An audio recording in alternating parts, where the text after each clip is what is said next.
그때에 헤롯 왕이 손을 들어 교회 중에서 몇 사람을 해하려 하여 요한의 형제 야고보를 칼로 죽이니 유대인들이 이 일을 기뻐하는 것을 보고 베드로도 잡으려 할세 때는 무교절 기간이라 잡음에 옥에 가두어 군인 4식인 4패에 맡겨 지키고 6월절 후에 백성 앞에 끌어내고자 하더라.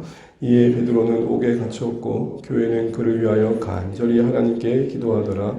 헤롯이 잡아내려고 하는 그 전날 밤에 베드로가 두 군인 틈에서 두 쇠사슬에 매여 누워 자는데 파수꾼들이 문 밖에서 옥을 지키더니 호련히 주의 사자가 나타나매 옥중에 강체가 빛나며 또 베드로의 옆구리를 쳐 깨워 이르되 급히 일어나라 하니 쇠사슬이 그 손에서 벗어지더라. 아멘. 전하겠습니다.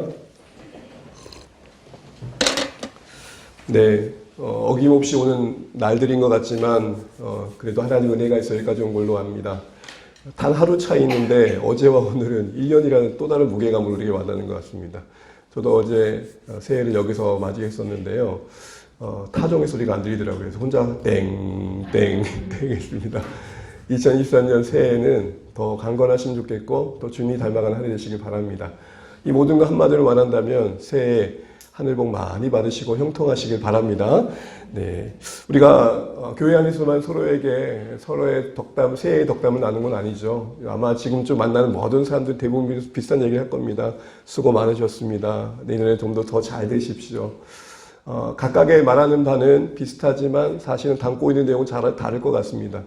여러분에게 잘 된다는 것, 여러분들에게 형통한다는 건 무엇입니까?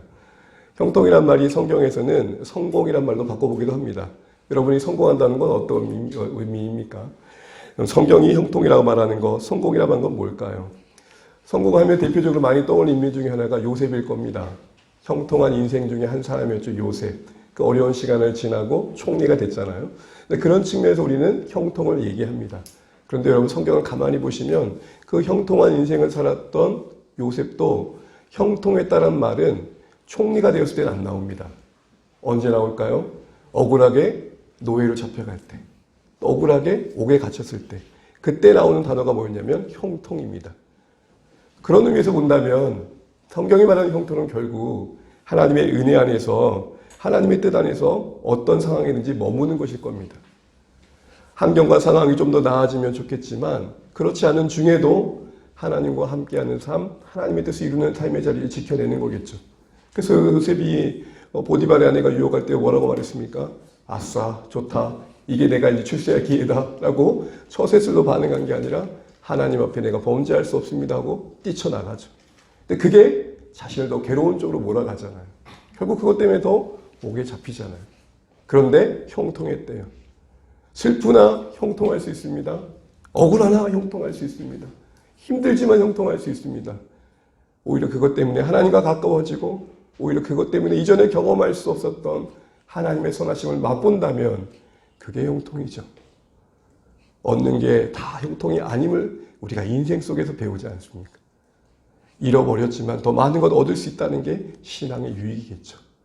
이런 의미에서 우리 형통을 얘기해야 될 것입니다. 그렇다면 오늘 본문에서 우리는 정말 그 형통의 삶의 구체적인 모습은 무엇일까를 한 번 더 생각해 보려고 합니다. 그런 의미에서 우리 제목을 같이 한번 따라해 주시면 좋겠습니다. 함께 읽어볼까요? 시작. 동일한 사랑 아래에 각기 다른 생애를 사는 성도의 자세. 아멘. 우리가 읽은 사도행전의 본문은 교회의 역사를 말합니다. 예수님께서 남겨주신 제자들을 시작으로 해서 복음이 어떻게 시작되어지고 확장되어져 가는지에 대한 과정을 다루고 있죠. 그 과정을 보다 보면 밝음과 어둠이 함께합니다. 그러니까 이 복음의 걷는길 펼쳐져 가는 과정 속에 승리의 역사만 있던 게 아니라 역동적인 열매 맺는 모습만 있는 게 아니라 반면에 그늘진 어두움도 있었는데 그것은 무엇입니까? 진행되는 과정 속에 어려움을 겪고 환난과 핍박 가운데 교회가 위기를 겪는 그런 어두움도 함께 있는 것을 보게 됩니다. 그래서 교회가 확장되는 주요 시점마다 사도행전은 독특하게 박해의 수위가 상당히 높아집니다. 그리고 교회는 그것을 잘 지나감으로 항상 끝에 뭐가 나오냐면 하나님의 말씀이 흥황하더라는 말씀과 함께 그 위기를 말씀과 함께 넘긴 교회의 승리를 이해하고 갑니다. 위기였지만 그것이 극복되니 더 나은 걸음을 걷더라는 것이죠. 오늘 본문도 중요한 교두부에 있는 사도행전의 역사 한 부분에 있었던 위기의 사건 하나를 다루고 있는데요. 우리 1절 말씀 다시 한번 읽어볼까요? 시작. 그때에 헤로드 왕이 손을 들어 교회 중에서 몇 사람을 해하려 하여. 아멘.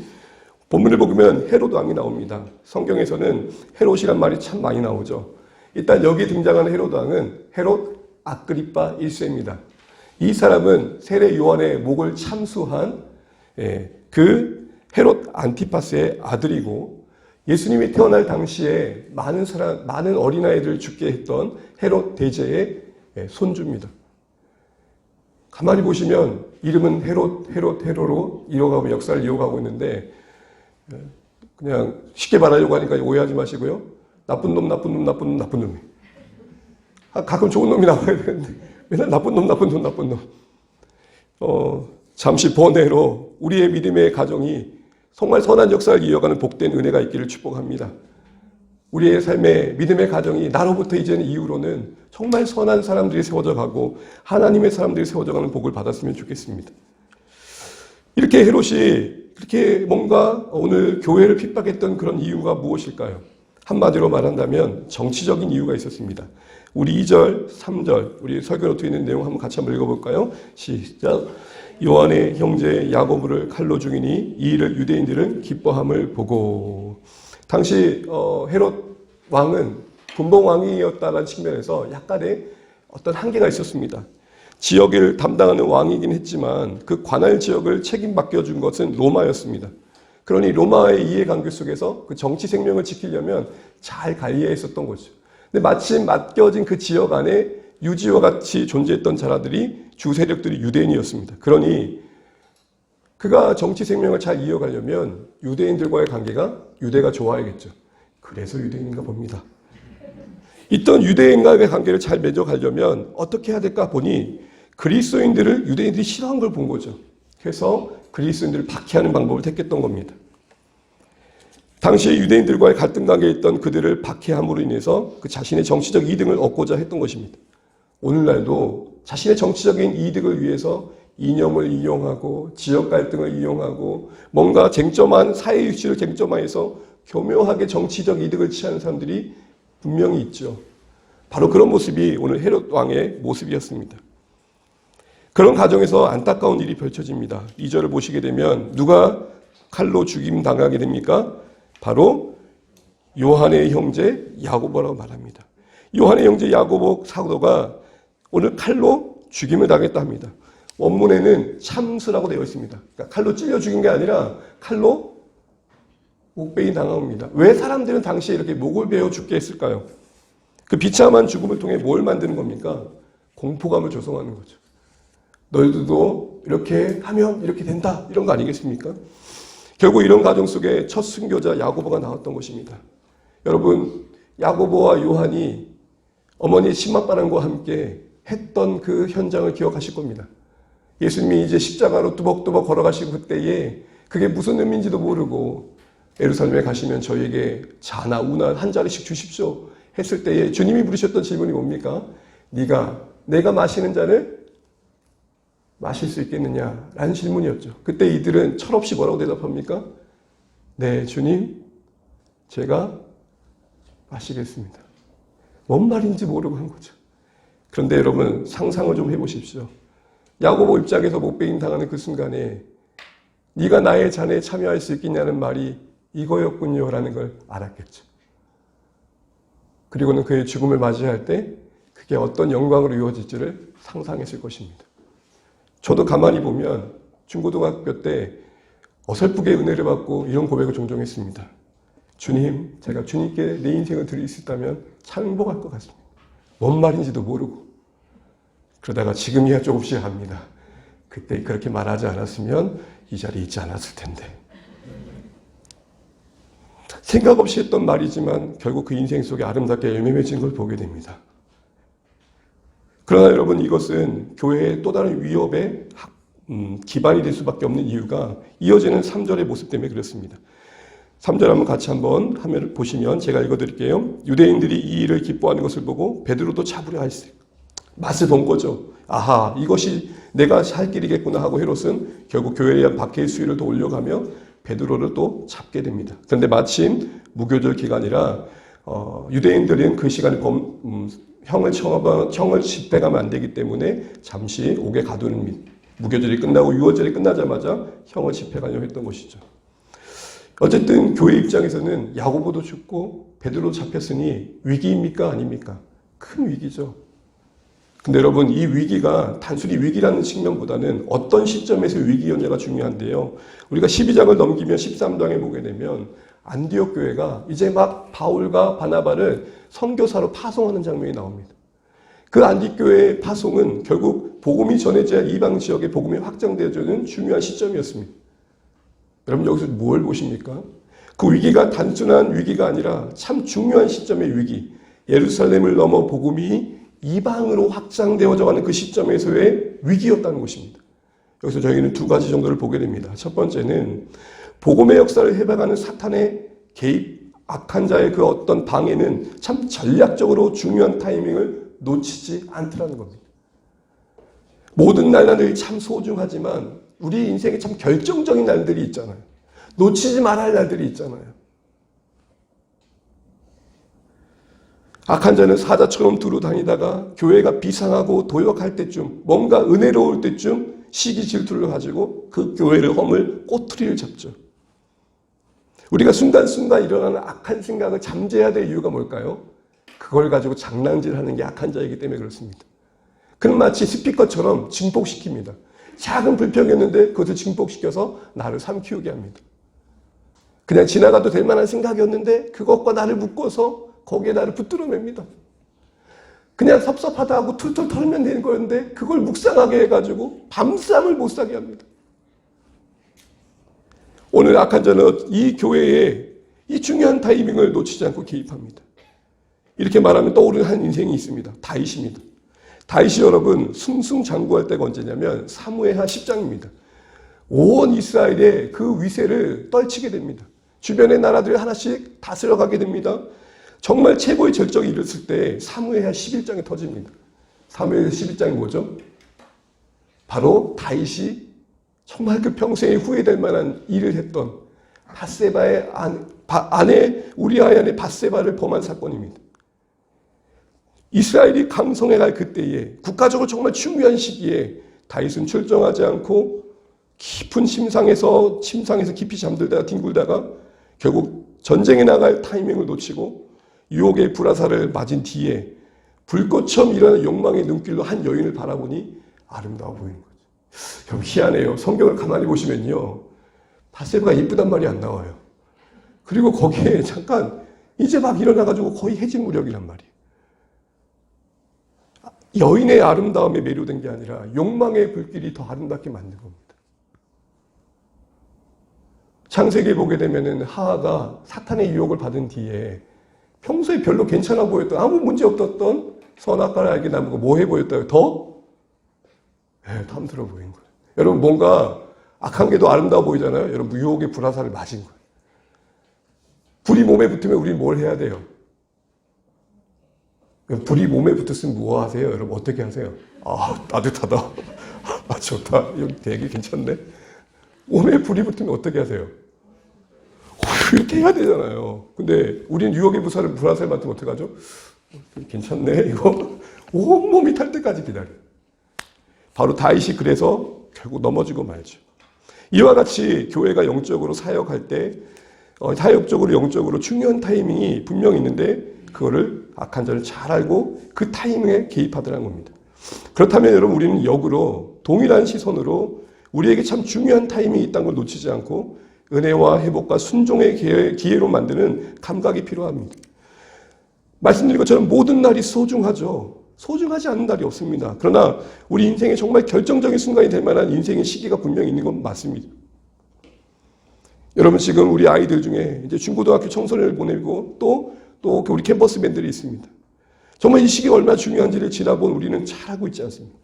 특별히 이제 우리 아이들이 방학을 맞이합니다. 이들 마음속에 수많은 유혹의 불안살이 사고 있을 겁니다. 드디어 때가 되었다. 못 봤던 TV를 몰빵하고 못했던 게임에 몰빵하고 이 캠퍼스에 또 이 학생 시절에 귀한 시간들을 어떻게 보낼까라는 중요한 시간들을 여러분 놓칠 수가 있는 거죠. 또 우리 인생 중에 여러분 고난도 중요한 타이밍입니다. 왜죠? 그 고난이 오히려 우리에게 하나님께 주신 복이 될 수 있거든요. 공동체적으로도 어느 정도 안정을 찾아가고 익숙해진 그때가 참 중요한 타이밍인 것 같습니다. 개척한 지 5년입니다. 라는 책을 한번 읽은 적이 있습니다. 보면 1년보다 2년이 가장 위태위태하다는 거예요. 뭔가 안정되어 가는데 2년 차에는 뭔가 더 어려움들이 생기더라는 거예요. 주어진 환경과 여건이 본질에 더 집중할 수 있는 기회가 됨에도 불구하고 그렇지 않는 방향으로 가도록 뭔가 일들을 만들더라는 것이죠. 이런 의미에서 여러분 오늘 주한의 교회의 입장에서 본다면 오늘 2023년은 개척 2년 차의 입장에서 말씀이 만드는 한 물결이 더 소중한 한 해인 것 같습니다. 여러분 저는 단순히 목회자로서 여러분 캐치프레이를 걸고 의기투합하자 말을 드리는 게 아닙니다. 우리를 부르신 분이 하나님이라는 사실 안에서 우리를 조금 바꿔야 할 게 무엇인지를 고민해 보자는 겁니다. 제가 깃발을 들고 저를 따르십시오 이 얘기하는 게 아닙니다. 나를 부르신 하나님, 저를 부르신 하나님, 그래서 우리가 되게 하신 하나님 앞에서 우리가 무엇을 해야 될까? 그런 마음이 만든 한 걸음이라도 오늘 올 한 해 우리에게 있었으면 좋겠습니다. 또한 여러분 한 가지 더 두 번째 알아야 될 것은 이런 중요한 타이밍의 위기에 함께 찾아온 이 고난의 모습 속에서 복음을 따라 살 삶이 순탄지 않음도 알아야 됩니다. 항상 우리는 처음에 모든 첫걸음을 축복하면서 이렇게 말합니다. 잘 될 거야. 꽃길같이 되길 바래. 여러분 지금도 새해를 보면서 서로 이렇게 축복하죠. 너의 한 해가 꽃길 걷길 바래. 근데 여러분 인생을 모르면 그런 말이 너무 쉽게 나오죠. 여러분 우리의 삶의 첫걸음은 기대가 분명히 있고 뭔가 잘 될 것 같은 소망도 있지만 현실은 어떠던가요? 현실을 걷다 보면 그것이 꽃길이 아니라 가시밭길임을 알게 되죠. 때때로 안 되는 현실을 만납니다. 모든 사람이 다 내 마음 같을 것 같은데 그렇지 않잖아요. 지내다 보면 속내가 드러나고 지내다 보면 뭔가 서로 불편함이 드러나고 또 예를 들어서 여러분 목자 목련을 하다 보면 처음 첫걸음을 걸으면 기도응답도 다 될 것 같고 내가 하면 더 잘 될 것 같고 뭔가 잘 될 것 같은 마음이 있지만 사실은 생각지 못했던 어려움 앞에 굴복해가고 넘어지는 우리의 모습을 보게 됩니다. 무슨 말씀을 드리는 겁니까? 고난의 여정임을 아는 게 중요하다는 겁니다. 우리가 지난주 대사읽고 말씀을 보면서 우리가 부름받은 이 세상에서의 삶이 예수님과의 관계에서 생각해 볼 때 더 나은 대우를 받고자 하는 생각이 좀 잘못된 거 아닌가 싶은 거죠. 여러분 성육신 하셔서 이 땅에 오신 예수님도 어떤 대우를 받으셨습니까? 결국에는 십자가에 못 박히는 대우를 받으셨습니다. 그런데 그 주님을 따르는 우리가 뭘 하고 그보다 더 나은 대우를 받기를 기대한다면 우리의 생각 자체가 잘못된 것일 것입니다. 순탄한 길만이 아닌 꽃길만이 아닌 생각지도 못했던 어려움이 있을 수 있다는 사실들을 미리 예측하고 거기에 맞게 우리를 준비시켜가는 게 필요하죠. 여러분 기도는 문제가 생길 때만 하면 안 됩니다. 문제가 생기기 전에 기도로 준비하는 게 필요합니다.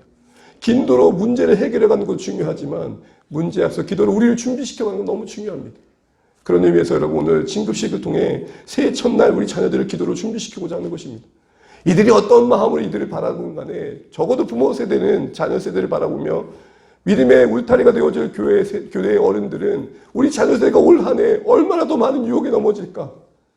세대가 악해가면 악해갈수록 이때가 악할 때에 저들을 삼키고자 하는 악한 자의 시험이 많을 텐데 우리가 기도로 이들을 보호해줘야지. 이들의 기도로 지켜줘야지.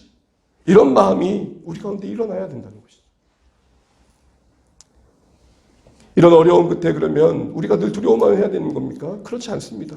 결국 말씀이 승리한다는 소망도 함께 가져야 할 것입니다.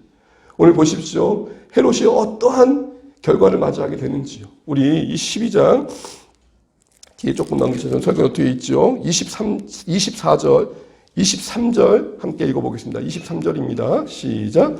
헤롯이 영광을 하나님께 돌리지 아니하므로 주의 사자가 곧 친히 벌레에게 먹혀 죽으니라. 결국은 자신의 욕망을 위해 정치적인 이득을 취하기 위해 그리스도인을 받게 했던 그의 최후의 말로는 비참한 죽음입니다. 벌레에 먹혀 죽을 거라 누가 생각했겠습니까? 이런 기가 막힌 그의 죽음은 하나님의 심판임을 분명히 보여주는 겁니다. 그로 인해서 여러분 심판만 있었던 게 아닙니다. 24절 말씀 읽어보겠습니다. 24절입니다. 시작. 하나님의 말씀은 흥하여 더하더라. 무슨 말입니까? 위기가 있었지만 그 위기 속에서 인내하고 하나님 앞에 기도할 때에 그 교회가 그 위기를 지난 뒤에는 더 흥황한 모습으로 하나님 앞에서 쓰여받고 있는 모습을 보게 됩니다. 우린 여기서 복음이 저항을 받고 우리의 신앙이 어려움을 겪을 수 있지만 믿음으로 잘 지나가면 그게 우리를 더 흥황케 한다라는 귀한 교훈을 우리가 다시 한번 생각해 보게 되는 것입니다. 그러기에 여러분, 우리 인생 2023년 비록 꽃길만은 아닐 것입니다. 두벅두벅 정말 걸어가야 할 흙길일 것입니다. 그러나 복음의 능력을 신뢰하고 개입하시는 하나님이 우리의 인생 속에 계심을 믿고 우리의 찬양의 고백처럼 십자가의 사랑으로 우리를 이끌어 가실 하나님을 바라보면서 여러분, 흙길이라도 가꾸고 심고 꽃길로 만들 수 있는 저와 여러분 되시기를 주임으로 축복합니다. 오히려 흙길일수록, 험한 길일수록 아니야, 이 일 통해서 하나님이 더 역사하실 거야, 이런 소망의 마음을 가지고 한 해를 맞이하시고 바라보실 수 있는 주 안의 모든 가족 되시기를 축복합니다. 두 번째로 오늘 본문을 보면서 이제 우리가 중심부의 내용을 보면서 오늘 주제와 연관해서 생각해 볼 중요한 가지가 있습니다. 그게 무엇이냐면 이 본문을 읽다 보면은 좀 반문이 들고 질문이 듭니다. 왜 하나님께서는 야고보를 죽게 하시고 베드로는 놀라운 기적처럼 개입하셔서 살리셨는가 하는 것입니다. 야고보 사도는 힘없이 순교당하게 하시고 베드로 사도는 살리시는 정도가 아니라 놀라운 기적으로, 천사를 보내는 기적으로 그를 건져내십니다. 의문이 드는 거죠. 하나님은 왜 야고보를 비참하게 죽게 하시고 베드로는 살리되 기적처럼 살리셨는가? 이런 상황을 보게 되면은 우리는 다시 한번 우리의 이해를 뛰어넘는 하나님을 보게 됩니다. 그래서 답답합니다. 이런 상황을 해석하는 일반적인 생각은 뭡니까? 자연스럽게 우리 안에 따라오는 직관적인 생각은 뭐죠? 아, 베드로는 하나님의 사랑을 더 많이 받았구나. 야고보는 상대적으로 하나님의 사랑을 덜 받았구나. 이런 생각을 합니다. 아, 베드로는 쓸만하니까 더 살려두시고 야고보는 쓸만하지 않으니까 먼저 데려가셨구나. 아니, 오늘 성경에 봐도 야고보를 위해서 기도했다는 말은 안 나오고 베드로를 위해서 간절히 기도했다고 하니 야고보를 위해서는 교회가 기도하지 않아서 결국은 그렇게 데려가신 건가? 이런 생각을 하게 됩니다. 야고보를 위해 기도할 때는 사람이 적게 모였고 베드로를 위해 기도할 때는 더 많이 모여서 그런가? 하여튼 우리 안에서 뭔가 그 이유를 찾으려고 노력합니다. 근데 그 무엇도 답이 될 수 없음을 우리가 봅니다. 성경은 명백하게 왜 야고보를 먼저 데려가서 이제 이유는 나오지 않습니다. 자, 이걸 우리 삶에 한번 다 가져와 보죠. 이게 단순히 야고보와 베드로만의 문제일까요? 아닙니다. 저는 비록 짧은 신앙의 연수지만 이런 문제 때문에 고통받는 성도들을 너무 많이 봤습니다. 함께 동일한 신앙의 헌신을 살아가고 있는 성도들끼리 어떤 성도님의 자녀는 잘 되고 어떤 성도님의 자녀는 잘 안 풀립니다. 오히려 잘 안 풀리는 성도님은 교회에 향해서 너무 신실합니다. 새벽을 깨우고 자신의 있는 없는 거 다 동원해서 하나님을 섬기고 이웃을 섬깁니다. 그런데 어려움이 끝나지 않아요. 뭘로 설명할 수 있습니까, 이걸? 목회자인 제가 제일 답답할 때가 그겁니다. 죄송해요. 아, 저분은 좀 하나님께서 개입해 주시면 좋겠는데 흥황하고 하나님은 저분은 좀 국리라도 주셨으면 좋겠는데 왜 이리 또 일이 안 풀리는지 뭘로 이걸 설명합니까, 여러분? 이런 형편과 대조 속에서 더 얻은 자는 그것이 하나님의 축복인 것처럼 착각하고 빼앗긴 자는 저주받은 것처럼 괴로워할 때에 목회자가 무엇을 도와줄 수 있을까요? 동작 자신들도 그렇게 괴로워합니다. 그 어려운 형편 속에 주님을 섬겼던 신실한 삶이 배반당한 것 같아서 괴로워합니다. 그리고 더 안타까운 것은 그걸 자기의 못남으로 찾아갑니다. 아니에요, 성도님 잘하고 계시다고요. 그렇게 말을 해도 자기를 괴롭힙니다. 아이고, 목사님, 제가 못나서 그렇지요. 아이고, 주여. 그런 분들을 볼 때마다 제 마음이 참 답답합니다. 안타깝고 답답하고 저도 같이 마음이 동해서 하나님, 이건 아니잖아요. 사랑하는 성도 여러분, 이걸 우리는 어떻게 바라봐야 될까요? 저는 이 사실 하나에, 이 문장 하나로 오늘의 우리의 마음을 말씀적으로 이끌어가면 좋겠습니다. 같이 한번 따라하면 좋겠습니다. 각기 인생의 다름은 차별이 아닌 소명입니다. 우리가 이해하는 측면에서 누구를 더 사랑하시고 덜 사랑하시고의 문제가 아니라 하나님 우리 모두의 각자의 인생을 향한 뜻과 계획이 다를 뿐이라는 것입니다. 그걸 가지고 내가 더 나은 내 못내를 말할 수 있는 게 아니라는 것이죠. 이러한 말씀을 조금 더 이해하기 위해서 성경의 또 다른 사건, 어쩌면 이걸 좀 더 구체화하게 다루고 있는 부분들, 우리에게 답을 주시고 있는 부분들, 본문을 생각해 보려고 합니다. 우리 요한복음 21장 18절에 21절 같이 한번 읽어보도록 하겠습니다. 같이 말씀 쭉 한번 읽어보겠습니다. 시작. 내가 진실로 진실로 내게 이르노니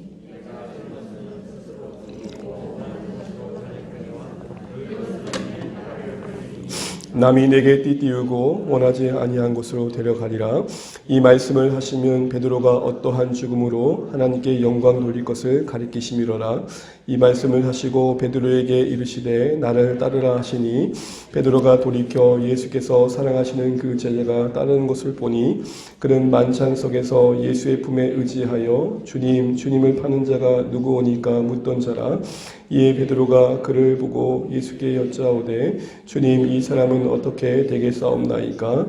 예수께서 이르시되 내가 올 때까지 그를 머물게 할지라도 무슨 상관이 있느냐 너는 나를 따르라 하시더라. 아멘. 너무 잘 알고 계시는 요한복음 21장 안에 담긴 내용입니다. 요한복음 21장의 시작은 이렇게 시작합니다. 다시 제자들을 찾아가시다. 다시란 말은 끊어지지 않는 하나님의 예수님의 제자를 향한 사랑을 말할 것입니다. 왜냐하면 그 시점의 제자들은 부활하셨다는 소식을 이미 듣고도 전혀 믿지 않고 뽀릇투성한 모습으로 이전에 고기 잡는 자리로 돌아갔기 때문이죠. 그런데 그 자리에 오셔서 베드로와의 대표적인 대화 속에 네가 나를 사랑하냐는 질문과 함께 다시 한번 그에게 소명과 사명을 불러일으켜 주시죠. 내 양을 쳐라. 내 양을 먹여라. 그리고 이어지는 내용이 18절입니다. 그러고 본다면 18절 이하의 이 베드로의 질문과 그에 대한 답은 우리 각자에게 준 소명과 사명에 대한 성도들의 자세가 어떠해야 되는지를 보여주고 있다라고 볼 수 있는 것이죠. 그런데 여러분 18절 19절을 보시게 되면은 예수님은 베드로가 앞으로 사역을 감당하다가 뭐라고 말합니까? 원하지 않는 곳에서 순교하게 될 거라고 말합니다. 이건 베드로에게 정말 치명적인 아킬레스건이었습니다. 베드로의 성향을 보시면 그는 늘 원하는 방식대로 원하는 곳에서 자신의 원하는 열정으로 일을 했어야 하는 사람입니다. 근데 그의 인생의 가장 큰 약점이라고 할 수 있는 그 부분 속에서 예수님께서 말씀하신 거죠. 너는 원하지 않는 곳에서 결국 네가 원하지 않는 죽음을 맞이할 것이다. 베드로는 정말 힘들었을 것 같습니다. 그런데 이 말을 하고 난 뒤에 베드로는 그러니까 궁금해지는 거죠. 그만큼 궁금해진 거예요. 누가 궁금해진 거예요? 어떻게 보면 같은 입장에 있었던 늘 예수님이 제자들을 양육하실 때 공생의 기간에는 항상 핵심 멤버로 동행해 있었던 요한이 궁금한 거예요. 예수님이 사랑하시는 그 제자 요한에게 어떻게 하실까라는 게 궁금했던 거죠. 그래서 뭐라고 묻습니까? 요한은 어떻게 되겠습니까? 거기에 대해서 뭐라고 말씀하십니까? 베드로의 입장에서는 요한의 앞날에 궁금한 것 같았는데 예수님은 거기에서 뭐라고 말씀하십니까? 우리 22절 말씀만 같이 한번 읽어보겠습니다. 22절 다시요. 시작. 예수께서 이르시되 내가 올 때까지 그를 머물게 할고자 할지라도 내게 무슨 상관이 있냐 너는 나를 따르라 하시더라. 오늘 여기서 내게 무슨 상관이 있냐 너는 나를 따르라. 이 말씀 속에서 주시는 교훈들이 오늘 우리 각각의 다른 삶의 현실들을 이해하고 바라보는 성도들 우리 각자의 시선과 자세가 돼야 된다라는 생각을 해보면서 묵상했던 교훈들을 좀 나누고자 합니다. 먼저 내게 무슨 상관이 있느냐라는 말씀입니다. 이건 무슨 말일까요? 내게 무슨 상관이 있느냐 이 말씀은 베드로야 내가 내게 순교를 계획한 것과 달리 요한을 더 남겨둔다라는 것에 대해서 그걸 가지고 네가 요한과 비교하면 되겠니? 라는 것입니다. 또한 베드로 입장에서는 네가 요한보다 부족하기 때문에 순교하게 되고 요한이 너보다 더 낫기 때문에 더 남겨두는 게 아니란다. 그런 상관의 문제가 아니란다 라고 이야기하시는 겁니다. 결국 베드로는 베드로대로 요한은 요한대로 계획이 있으니 네가 상관할 바가 아니다 이 얘기를 하고 계시는 겁니다. 무슨 말입니까? 베드로야 너를 부른 목적과 방향이 다르듯 요한을 부른 나의 그를 향한 목적과 부름도 다르다라는 것입니다. 한마디로 베드로에게 뭘 말하는 겁니까? 하나님의 계획은 다를 수 있으니 그러기에 비교하고 판단할 것이 아니라 각자의 몫으로 받아들여야 될 그런 역할이 우리에게 필요하다는 것을 보여주십니다. 사랑하는 성도 여러분, 우리도 같습니다. 동일한 하나님의 사랑 안에 십자가의 은혜 아래 부름받은 성도들입니다. 그러나 우리 각자를 향한 하나님의 계시기, 계획하심이, 뜻하심이 다를 수 있음을 알아야 됩니다. 더 남게 하든지 그렇게 하지 않든지 그것은 차별이 아니라 부르심이 다를 뿐이었습니다. 더 남았기에 더 신앙이 좋고 더 먼저 떠났기에 신앙이 나쁘고의 문제가 아니라는 것이죠. 이런 다름의 인도하심을 받는 가정 속에 그렇게 신자들은 비교하며 판단하는 이 몫이 주어지지 않았음을 분명히 해야 됩니다.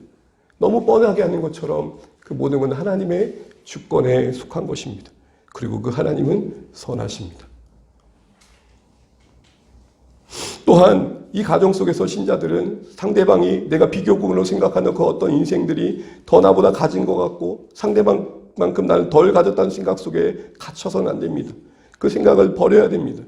누구와 같지 못한 것, 그래서 못나 보이는 것에 있어 속상해 하시면 안 됩니다. 왜냐하면 우리의 관심은 지금 나의 모습 여기여야 하기 때문에 그렇습니다. 못났지만 그래도 그 누구도 대신할 수 없는 나로서의 삶의 자리를 집중하셔야 됩니다. 이 말이 중요합니다. 누구도 대신해 줄 수 없는, 누구도 그 자리를 채울 수 없는 그 자리에 여러분이 있다는 것만으로 그건 가장 소중하다는 말입니다. 본문의 야고보의 순교와 베드로의 기적적인 풀려남도 그런 측면에서 바라봐야 됩니다. 우리가 상관할 수 없는, 개입할 수 없는, 우리가 상관할 수 없는, 간섭할 수 없는 하나님의 주권 아래 이루어진 각자의 부르심과 은혜의 다름입니다. 거듭 말씀드린 것처럼 베드로가 야고보다 먼저 더 쓸모있고 더 헌신적기에 비록된 결과가 아니라는 것이죠. 그 섭리와 소명 아래서 같은 하나님의 사랑이, 동일한 하나님의 은혜가 어떤 자에게는 일찍 순교하여 데려가시는 은혜로, 어떤 자에게는 더 물게 하시며 수고하게 하신 은혜로 다르게 임할 뿐이었다는 것입니다. 그런데 우리는 이런 생각을 채하지 못하고 늘 이 차이에서 넘어집니다. 대전에서 섬길 때에 한 자매의 사연을 듣고 가슴 아팠던 적이 있습니다. 그 자매는 어머님을 일찍 병으로 잃었습니다.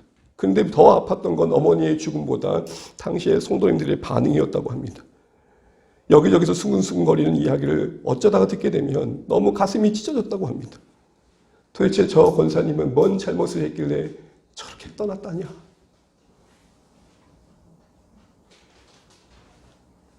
너무 힘들었답니다. 어머니와의 헤어짐도 아팠지만 그걸 그렇게 바라보는 잔인한 성도들의 말이 더 아팠습니다. 여러분, 우리는 예외일까요? 우리도 너무 우리 자신이 눈에 드러나는 그 현실과 그 차이를 나름의 신학적인 이해와 신앙적인 해설로 설명해내려고 하잖아요. 사랑하는 성도 여러분, 우리는 어떻게 해야 됩니까? 우리는 각자가 어떤 누구와의 비교 속에서 우리 자신의 이해를 가지려고 해서는 안 될 것입니다. 내 처지 그리고 다른 사람의 처지 속에 비교하여 그것이 우리 신앙의 근자감이 되어서는 안 됩니다. 타인을 향해서도 인정해 줄 뿐만 아니라 그만큼 내 삶에 대해서도 여러분 수용할 줄 아는 겸손함이 필요한 것입니다. 하나님의 인생 속에 개입하신 그 손길이 그 누구에게나 다 있음을 아셔야 됩니다. 특별히 타인을 대할 때 쉽게 이렇게 말하면 안 됩니다. 아이고 쯔쯔쯔 이걸 삼가하셔야 됩니다. 그 누가 그 무엇을 말할 수 있겠습니까? 왜요? 하나님의 일하심은 아무도 다 헤아릴 수가 없음이 진리입니다. 사진 하나를 보여주시죠. 여러분 너무 잘 알고 있는 한 사람을 소개합니다. 호주 사람이죠. 호주의 오체 불만족이라고 들려지고 있는 닉 부이지치라는 사람입니다. 소위 희망의 전도사라는 사역을 하면서 정말 많은 사람들에게 소망과 또 청년들에게 청소년들에게 꿈을 주고 있습니다. 그가 쓴 책 중에 하나가 한국어로는 허그라고 번역되어 있는데 영어로는 The Life Without Limits입니다. 제한 없는 한계 없는 인생. 근데 한국 사람들은 이것을 허그라고 번역했고 사실은 그것이 책의 내용과 맞닿아 있습니다. 이 닉 부이치라는 사람은 그 태어난 그 삶 자체가 불행이었습니다. 목사님 가정에서 태어났습니다. 엄마도 아빠도 목사인 그 가정에서 태어났는데 태어난 아이의 삶에 양팔이 없고 양다리가 없고 그나마 있는 게 발인데 짧은 발 하나가 있었습니다. 이 사람의 인생을 해석하고 수용하는데 얼마나 오래 걸렸을까요?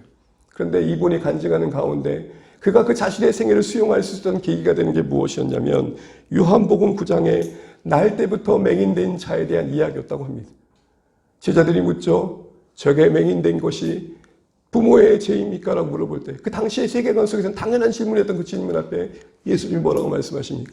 하나님의 뜻을 영광을 드러내려 합니다. 이 말씀이 닉 부이치의 마음에 새겨졌고 그의 인생은 양팔이 없지만 역설적이게도 팔이 없는 사람보다 그 자신의 인생을 더 허구하는 삶이 되었고 그 자신의 삶을 허구하는 삶이 또 누군가를 허구하는 삶으로 이어지고 있는 걸 보게 됩니다. 여러분 여기서 중요한 게 있습니다. 팔이 있다고 다 앉는 게 아닙니다. 팔이 없지만 안을 수 있습니다. 가슴으로 안을 수 있고 기도로 안을 수 있고 꿈과 소망으로 안아줄 수 있습니다. 근데 우리는 항상 팔이 있어야 되죠. 오늘 닉 부이치가 오늘 이 본문의 상황 속에 던져졌을 때에 베드로의 입장이라 생각해 보십시오. 그가 만약 베드로처럼 야고보, 요한과의 관계 속에 자신의 위치를 확인하려고 했다면 그는 왜 끝없이 불행할 수밖에 없었을 것입니다. 저 사람에게 있는 건강은 왜 저에게는 없는 건가요? 하나님, 다리는 그만두더라도 팔이라도 좀 주시죠. 한계 많은 자신의 인생을 기꺼이 허구할 수 있었던 건 그 중심에 하나님의 말씀이 찾아왔고 결국 그 삶을 수용하는 자세였고 오늘 본문에 빗대어 보자면 그는 하나님의 그 계획하심에 상관치 않았습니다. 감히 내가 뭘 하고. 그래서 저도 작게 적용했습니다. 하나님 거두어 가신 거 감사합니다. 상관치 않겠습니다. 있어야 더 신령하다는 착각하지 않겠습니다. 그 누구는 말합니다. 목사님 머리만 더 치워주면 오정희 목사가 될 것 같아요. 착각하지 않겠습니다. 사랑하는 성도 여러분, 우리 인생 속에 하나님이 허락하신 한계가 아프지만 그것 때문에 괴롭지만 때론 그것 때문에 누군가의 비교 속에 참 초라해지지만 사랑하는 성도 여러분, 이거 하나 기억하십시오. 2023년에 우리 삶 속에 또 다른 한계를 경험한다 할지라도 하나님이 그 은혜와 섭리 아래 우리에게 허락하신 소명으로서 수용되어지고 그게 극복되어져 감당되어져 넉넉히 허구할 수 있는 은혜가 우리에게 있기를 주의 이름으로 축원합니다. 우리 삶의 한계를 허구하는 우리의 삶의 모습 속에 또 누군가는 그 허구한 것 같은 품을 느낄 것입니다. 두 번째로 우리에게 필요한 것은 뭐냐면 이제는 적극적으로 상관치 않고 그 예수님을 따라가는 겁니다. 너는 나를 따르라 하셨습니다. 상관이 있느냐 무슨 그런 말씀하신 뒤에 너는 나를 따르라고 하셨습니다. 여러분 이 말씀이 베드로에게 어떻게 들렸을 것 같습니까? 너무 좀 야속하지도 않았을까요? 그에게 가장 인생사에서 가장 보람이라고 하는 것은 그가 원하고 소원하고 바라는 것으로 통해 하나님께 영광 돌리는 거였습니다. 여러분 베드로만 그렇습니까? 우리도 영 그렇지 않습니까? 하나님께 영광 돌릴 거면 이왕이면 내가 원하는 방식으로, 내가 기대하는 방식으로, 내가 소망하는 방식으로 이루어드리고 싶은 게 사실 인지상정 아닙니까?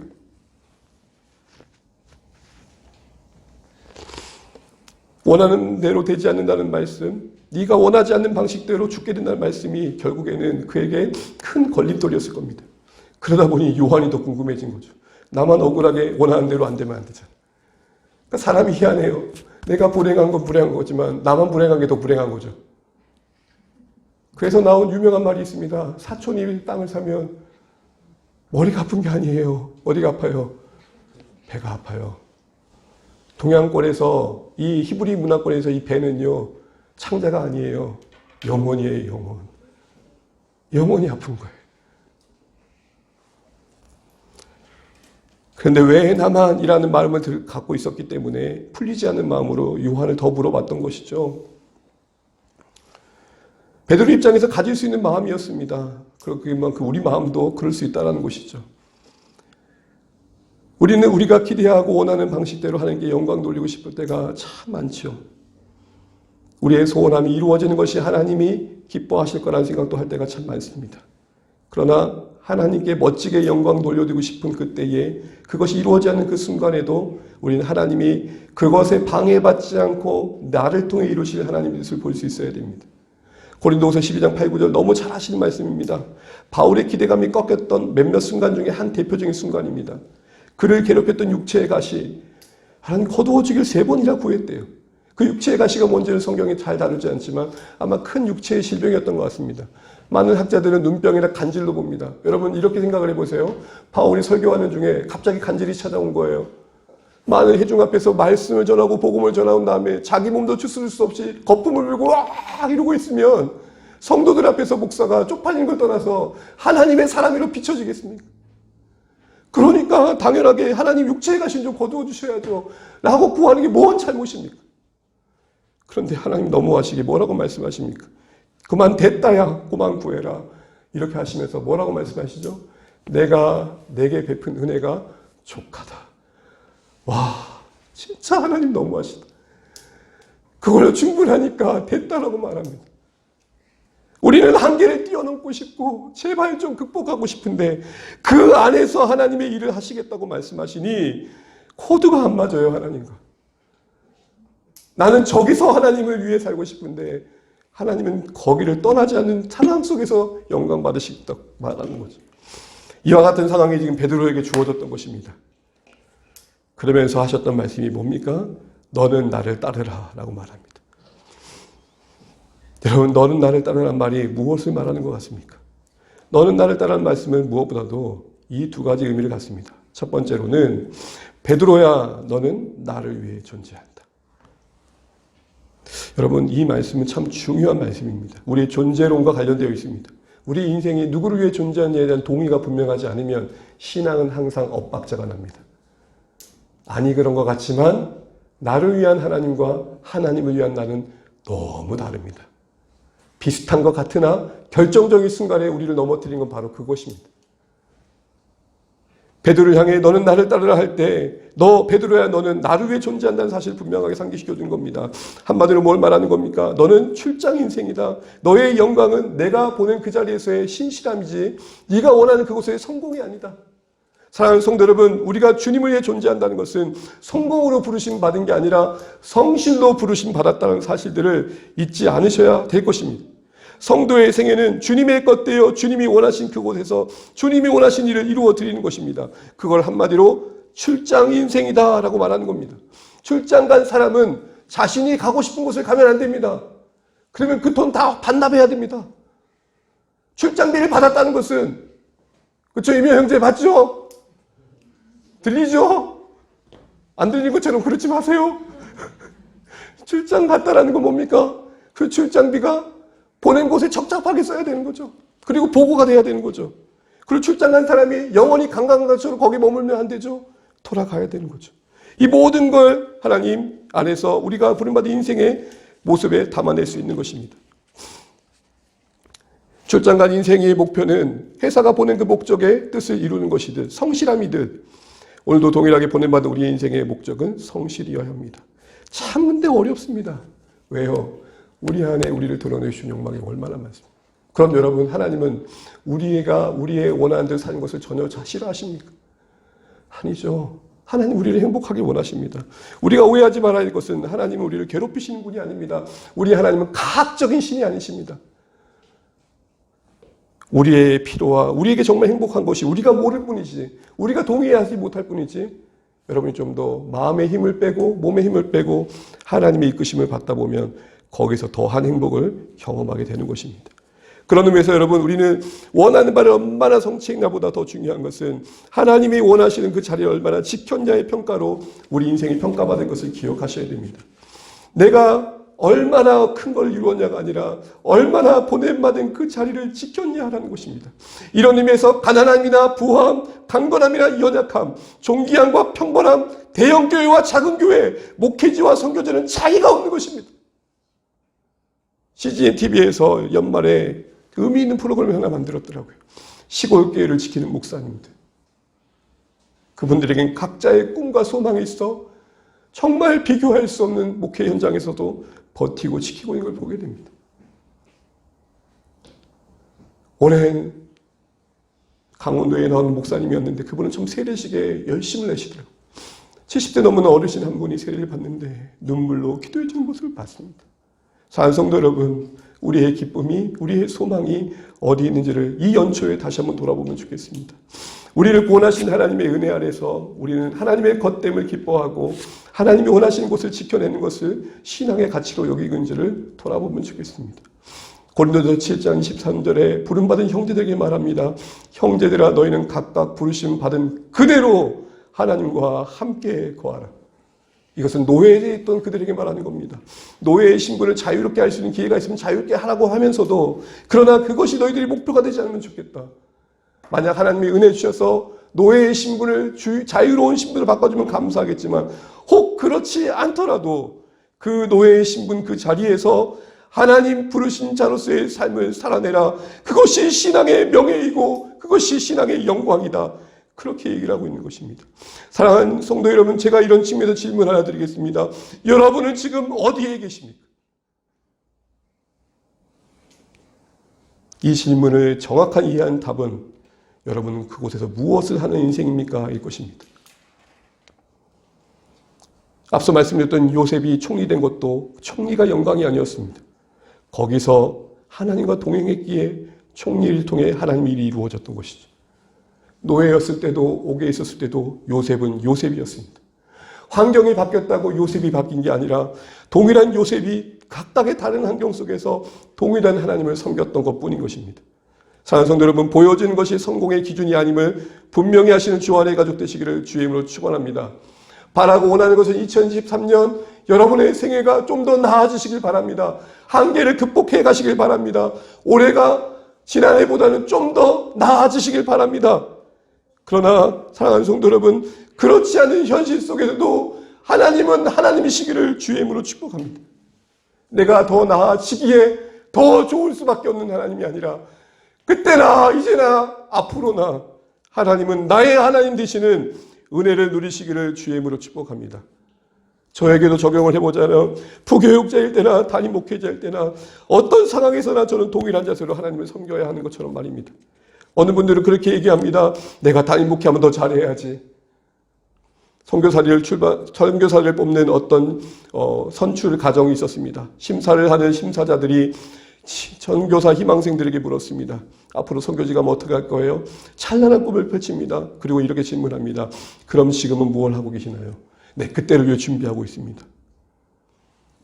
그때 갈 삶을 여기서 살아야 하죠. 우리는 우리 스스로가 얼마나 영악한지 너무 잘 알지 않습니까? 하나님 조금만 더 나아지면 잘할게요. 하나님 조금만 더 나아지면 내가 더 할게요. 여기서 하지 않은 걸 그때 가서 한다고요? 우리 너무 우리 자신을 믿지 맙시다. 두 번째로 얘기하는 거 뭡니까? 결국적으로 너는 나를 따라 이 말은 베드로야 너는 내가 책임진다는 겁니다. 2023년 너는 나를 따르는 말이 여러분 이 소가 목에 목줄 메고 끌려가는 것이 아니라 그게 나의 자유의 길이며 그게 나의 생명의 길이라는 고백이 있기를 바랍니다. 왜요? 너는 나를 따르란 말은 하나님이 여러분을 고생시키겠다는 게 아니라 내가 너를 책임져 주겠다는 약속이기 때문에 그렇습니다. 베드로가 그 한계에 머물고 원하지 않는 인생 속에 그 자신이 거하게 될 때에 놓치지 말할 게 뭐냐? 하나님의 그런 인생의 여정 속에서도 끝까지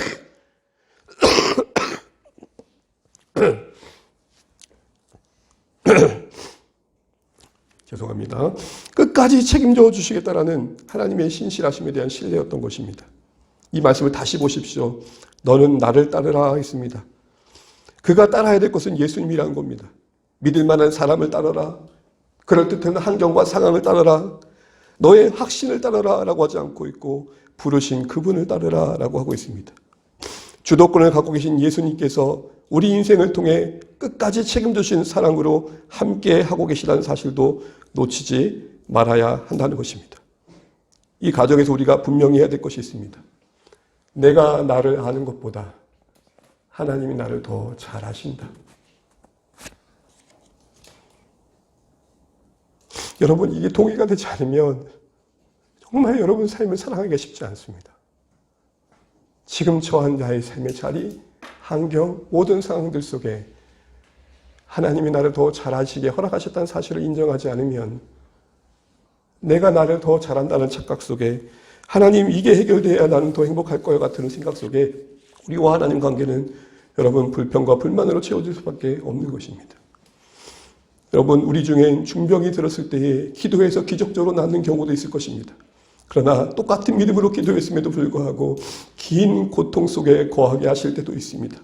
멋지게 기적처럼 회복되는 것도 영광이지만 고통의 시간도 하나님의 사람들께 명예롭게 지켜가는 것도 가장 아름다운 모습일 수 있음을 잊지 마십시오. 다르지 않습니다. 우리를 책임져 주신 하나님의 사랑 안에 허락된 한계이고 여건입니다.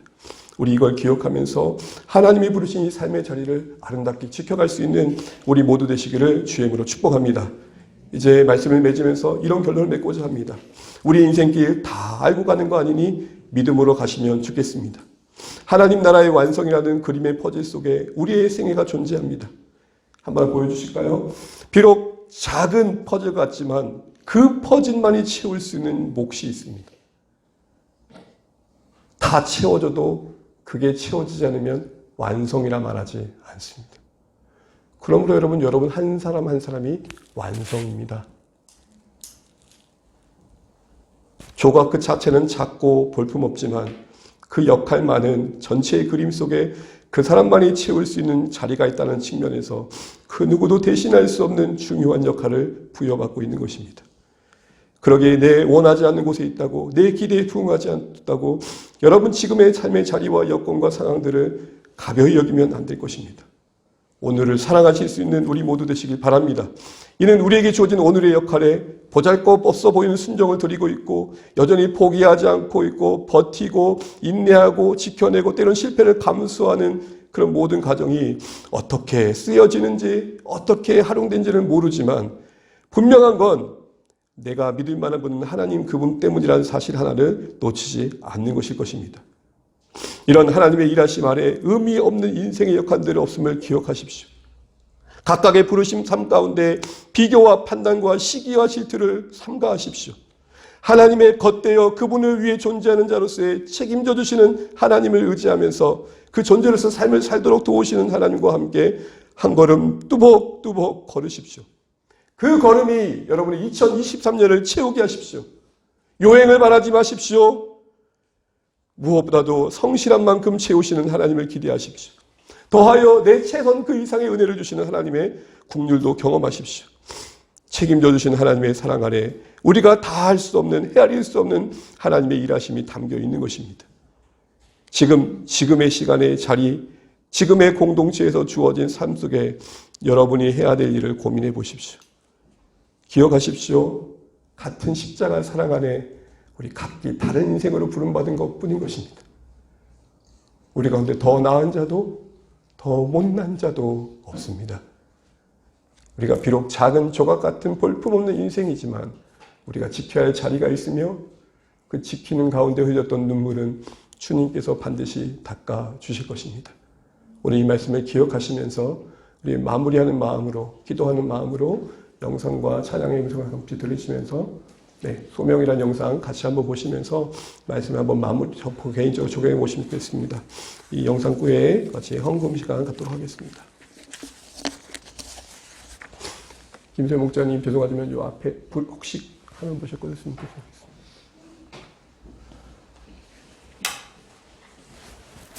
많은 분들이 보셨을 텐데 한번 그래도 말씀과 연관해서 생각하시면 좋겠습니다. 불 조금만 더 올려줘요.